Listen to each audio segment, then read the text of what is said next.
Oh, you, just got me reading there.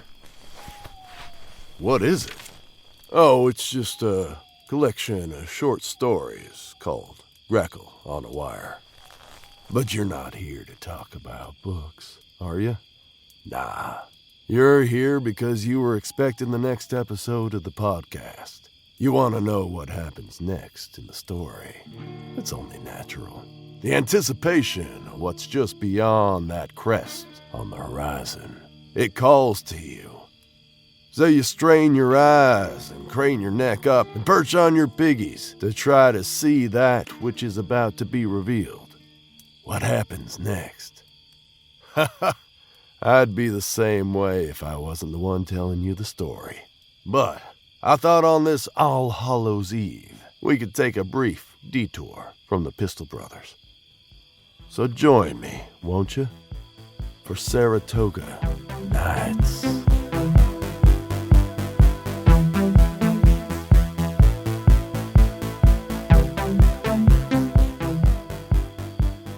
The Astrodome is known as the eighth wonder of the world.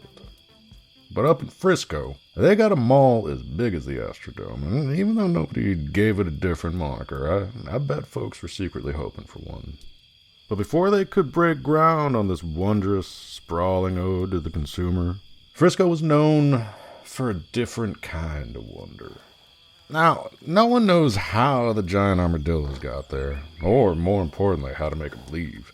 But one day, they appeared in droves, shambling across the town, listless and directionless as far as anyone could tell, and never once stopping to rest, which only further added to the mysterious nature.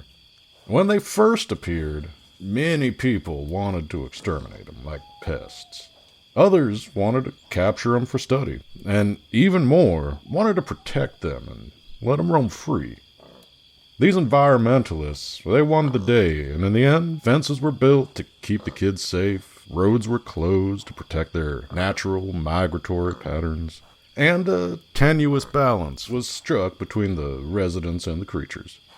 Well, that is until one little boy, Kenneth, attempted to befriend one of the giant armadillos and hide it under his bed. He called him Grundling. His poor mother would later find the boy deceased, half-eaten by the beast.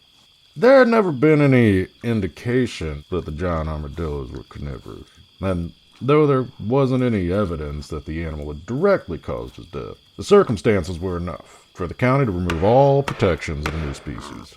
Soon, the animals had completely disappeared, leaving only the occasional regular-sized armadillo in the area. The scientists eviscerated the environmentalists for not letting them study the creatures when they had the chance. And though they bemoaned the missed scientific opportunity, the public had all but forgotten about the occurrence once they found out they didn't have to go all the way to Dallas to get their designer clothes. Well, a lot of folks don't remember the Grundling incident these days. But I reckon you or someone you love remembers exactly where they were when they heard about the San Gabriel Witch.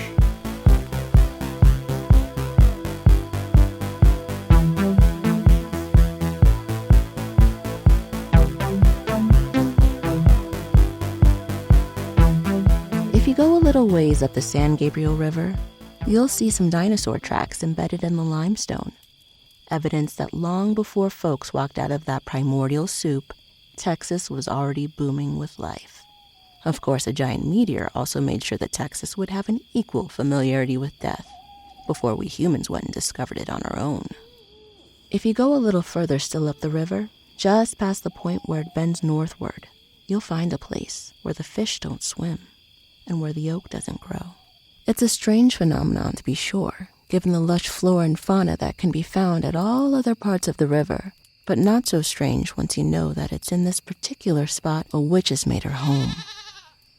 You can roll your eyes, sure, but that doesn't change the fact of the matter that stories of missing animals and mutilated corpses along the river's edge are a dime a dozen, and that homesteaders who settled in the area knew it best not to wander too far once the sun had set, for that was when the witch was most active.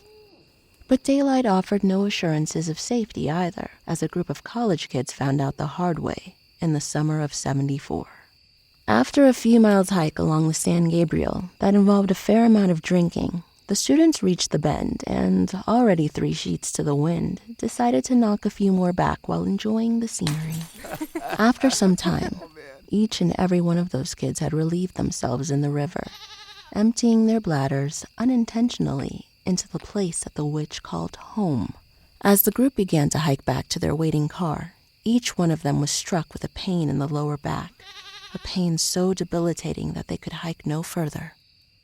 They were forced to lay upon the stony banks of the river, praying for some modicum of relief. It wasn't until 3 days later that the group was found and rushed to the hospital, where doctors would diagnose each of them with kidney stones. Locals would refer to it as a curse, given that the ailment would go on to afflict the group with regularity for the remainder of their days. But the doctors remained skeptically perplexed until the first of the group had passed away in only a matter of years. An autopsy would reveal the kidneys to be partially petrified, seemingly the result of an excessive amount of mineral deposits in the organs. The coroner listed the cause of death as kidney failure, as he would go on to do for each member of the group who subsequently passed away at an early age, seemingly confirming the local suspicion. Most folks these days know, if you're going to look at the dinosaur tracks, best wait until you get home to relieve your bladder.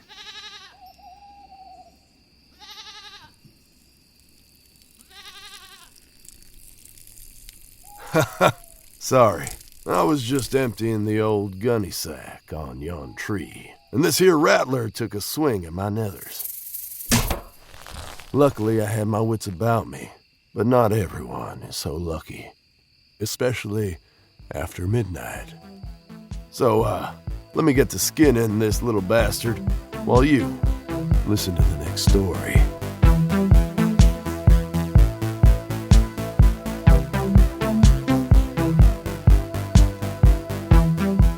Arlo and Emmy were trying to rekindle something that more likely than not should have been smothered long ago. The spark of their initial romance had quickly grown into a roaring fire that, after years of raging, was now but a smoldering mess.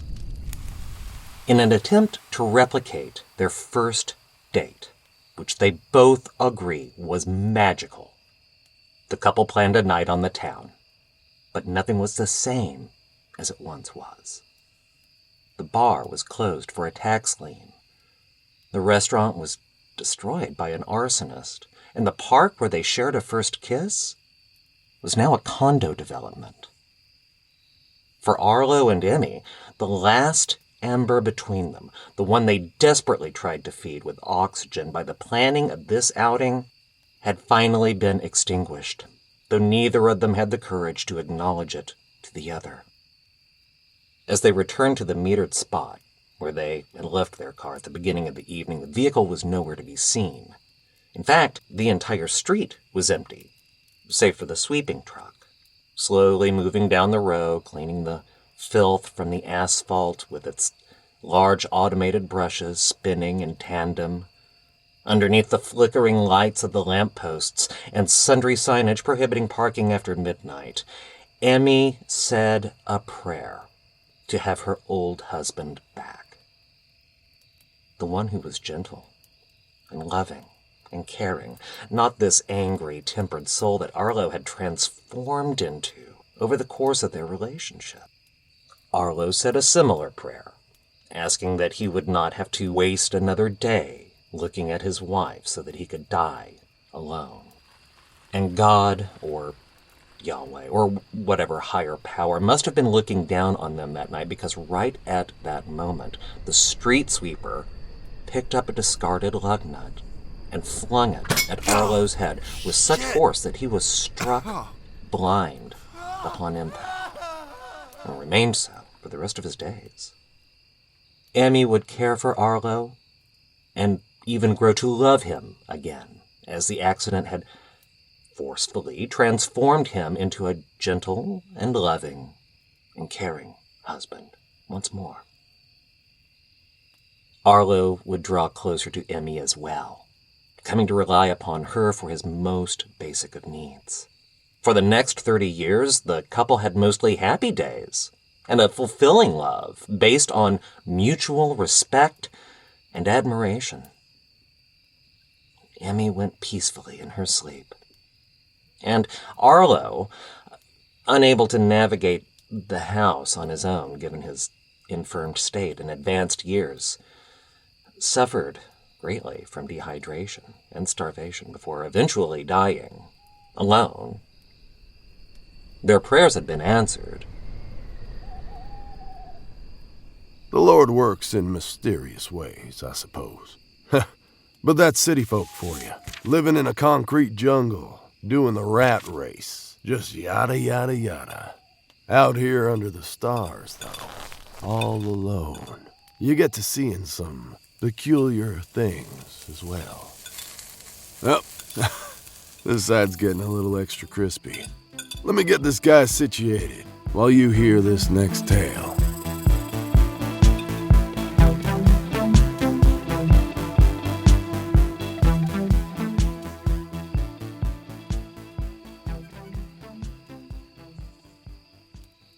A poet once said, "Hell would have no flames, just a front row seat to watch your true love pack their things and walk away." If only that were true. Sundia's true love had walked away time and time again. So many times, in fact, that she was numb to the pain of it all. And yet, she never left him. Her family had long since forgotten her, selfishly consumed with their own interests, and yet she never forgot them. Her own body even betrayed her, slowly breaking down with a debilitating illness, and yet she never abandoned it. When her life finally came to an end, she faced that great veil. She cared not whether it was a street of gold or a lake of fire waiting on the other side. Either would be a welcome respite from the hell into which she was born. But the angel of death, upon seeing her dejected and defeated state, ferried her back to Texas and said he'd come back to get her after a while. "Maybe," he said. Sundia, no longer living, and with no resting place for her soul, wandered the land until the day the angel of death would return once more. Cowboys would tell stories of being lost on the range, days from anywhere, and encountering this brown beauty who would shepherd them to safety. Bandits warned of her vengeance and fiery appearance. Comanche even referred to her as the goddess of fire and dirt, a figure who would often appear to them in the form of a deer that would bound gracefully across the plains while blessing the land. Every once in a while, you'll still hear a story or two of this harbinger of life and death appearing in this form or that, but less so than before. Maybe that angel of death finally returned for her. Or maybe she found peace on her own terms. Regardless, if you ever encounter Sundia, you'd better hope to not be found wanting in her eyes.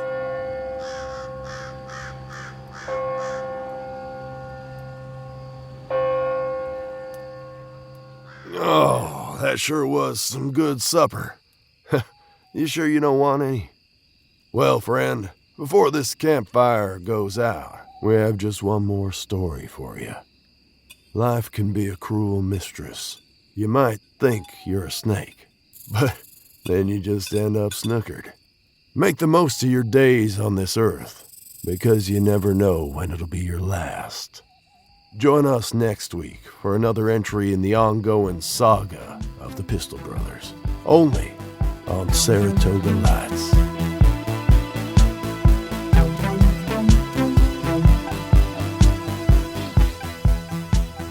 Alice drove the same city bus on the same route with the same passengers for 12 years. Every day she would shepherd people to and fro, and even though none of them knew her name, she knew their stories. She knew that Harlan owned a bookstore downtown, and Kate played Scrabble tournaments on the weekend. Marion liked Paul, but Paul didn't tell Marion that he was married. Today was Alice's birthday, but none of her passengers knew. Certainly none of them knew that today, Alice's doctor told her that her heart was too small, liable to give out with any extreme sudden increase in heart rate. In other words, her doctor said, avoid any excitement. Not an easy task given the bevy of horns and hand gestures being exchanged between commuters this evening, but Alice had driven the same bus, on the same route, with the same passengers, for 12 years. There wasn't anything she hadn't seen before. After making her last stop and bidding the remaining few passengers goodnight as they stepped off the bus, Alice only had to return to the depot before going home, where she would have to relive the confusion, uncertainty, and fear of the day as she would watch the news wash over her husband. He would put on a brave face for her, and she for him, but it was sure to be as painful as when she received the news earlier. So, she took her time getting home. She picked up a bottle of whiskey at the corner, because why not? She grabbed a couple of lottery tickets too, thinking she was due for some good luck. When she finally returned to her house, she waited in the driveway for what seemed like hours, though it couldn't have been more than a couple minutes, steeling herself as best she could for what was to come.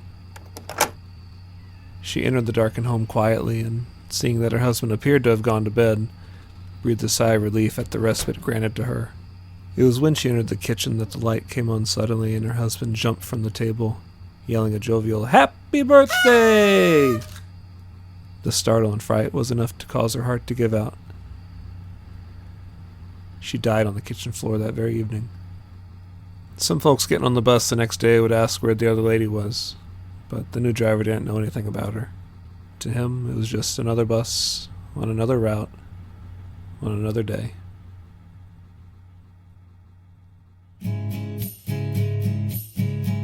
Been circling around you, I'm certain that I found you. This water is low, it's best that you don't run away. Shadows won't save you, there's no escape, there's no escape. Saratoga Nights is written and directed by Randall LeBoux. Audio recording and engineering by the tortured husk of a man that used to be Matthew David Rudd. Music by creepy Christopher Gregory.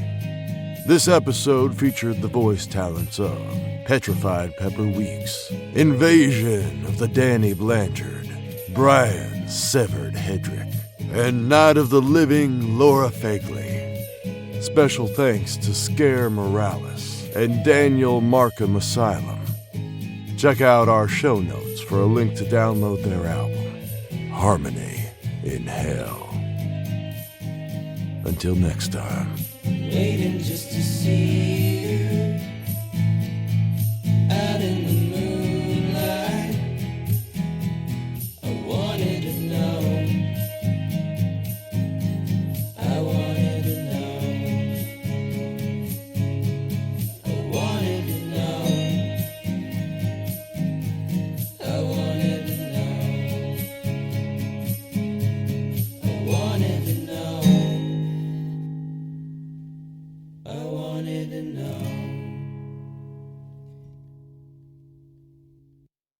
Excuse me.